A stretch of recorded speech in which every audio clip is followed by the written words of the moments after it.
बघता बघता श्रीकृष्ण 7 वर्षांचा झाला. सवंगड्यांना गोळा करून खेळू लागला. उंच दगडावर बसावे, तेच सिंहासन म्हणावे. कोणी भुकेनं व्याकुळ असेल तर त्यास अन्न द्यावे, थंडीनं कुडकुडत असेल तर त्यास वस्त्र द्यावे, साधू वृत्तीने वागावे.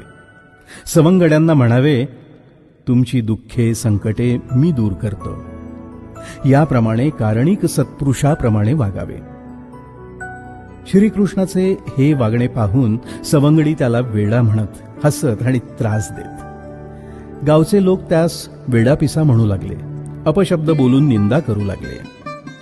हे पाहून आप्पा भट आणि अन्नपूर्णाबाईंना खूप दुःख होई, मनस्ताप होई. परंतु श्रीकृष्ण नेहमी शांत, आनंदी आणि प्रसन्न असे.